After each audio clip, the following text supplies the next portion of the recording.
കേരളത്തിലെ ആദ്യത്തെ oxygen park നിലവിൽ വരുന്നത്? ആൻസർ പാളയം. തിരുവനന്തപുരത്തെ പാളയത്തിലാണ് കേരളത്തിലെ ആദ്യത്തെ ഓക്സിജൻ പാർക്ക് നിലവിൽ വരുന്നത്.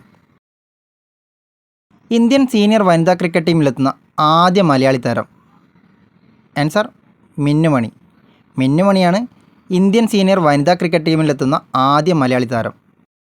2023 UN കാലാവസ്ഥാ വ്യതിയാന സമ്മേളന വേദി? Answer Dubai. ദുബായ് ആണ് 2023 UN കാലാവസ്ഥാ വ്യതിയാന സമ്മേളന വേദി. കേരളത്തിലെ ആദ്യത്തെ സമ്പൂർണ്ണ ഇൻഷുറൻസ് ഗ്രാമപഞ്ചായത്ത്? ആൻസർ ചക്കിട്ടപ്പാറ. കോഴിക്കോട് ജില്ലയിലെ ചക്കിട്ടപ്പാറയാണ് കേരളത്തിലെ ആദ്യത്തെ സമ്പൂർണ്ണ ഇൻഷുറൻസ് ഗ്രാമപഞ്ചായത്ത്. ദേശീയ ബഹിരാകാശ ദിനം? Answer August 23. ഓഗസ്റ്റ് 23 ദേശീയ ബഹിരാകാശ ദിനം. ഇന്ത്യയിലെ ആദ്യത്തെ bioscience cinema? Answer the vaccine war. The vaccine വാറാണ് ഇന്ത്യയിലെ ആദ്യത്തെ ബയോസയൻസ് സിനിമ. ഇതിൻ്റെ സംവിധായകൻ വിവേക് അഗ്നിഹോത്രിയാണ്. ISRO പുതുതായി നിർമ്മിക്കുന്ന ബഹിരാകാശ തുറമുഖം? ആൻസർ കുലശേഖരപട്ടണം. തമിഴ്നാട്ടിലെ കുലശേഖരപട്ടണമാണ് ISRO പുതുതായി നിർമ്മിക്കുന്ന ബഹിരാകാശ തുറമുഖം. ആമസോൺ ഇന്ത്യയിലാദ്യത്തെ ഫ്ലോട്ടിംഗ് സ്റ്റോർ ആരംഭിച്ചത്? ആൻസർ ദാൽ തടാകത്തിൽ. ദാൽ തടാകത്തിലാണ് ആമസോൺ ഇന്ത്യയിലാദ്യത്തെ ഫ്ലോട്ടിംഗ് സ്റ്റോർ ആരംഭിച്ചത്.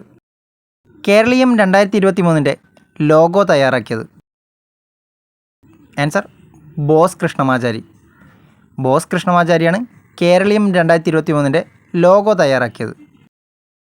ഇസ്രയേലിലെ യുദ്ധഭൂമിയിൽ നിന്ന് ഇന്ത്യക്കാരെ നാട്ടിലെത്തിക്കാനായി നടത്തിയ ദൗത്യം? Answer operation Ajay.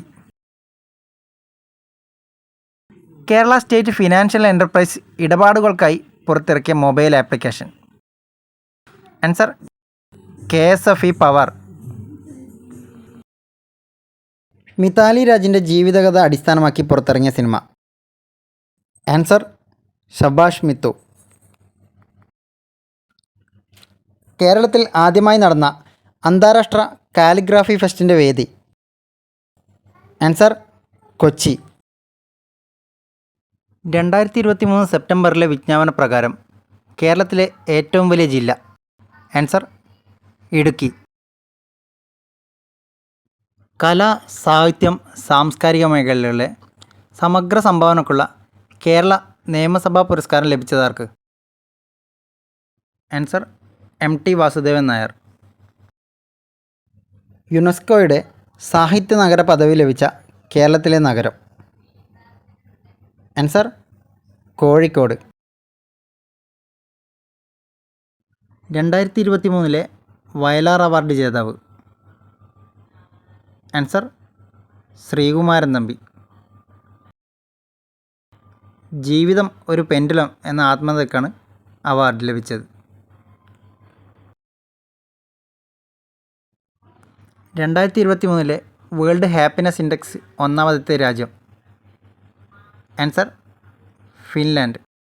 ഈ ഹാപ്പിനെസ് ഇൻഡെക്സിൽ ഇന്ത്യയുടെ സ്ഥാനം 126. 2024 G20 ഉച്ചകോടിക്ക് അധ്യക്ഷത വഹിക്കുന്ന രാജ്യം? Answer Brazil. 2023 ഫെബ്രുവരിയിൽ നീതി ആയോഗ് CEO ആയി നിയമിതനായതാര്? Answer BVR Subrahmanyam.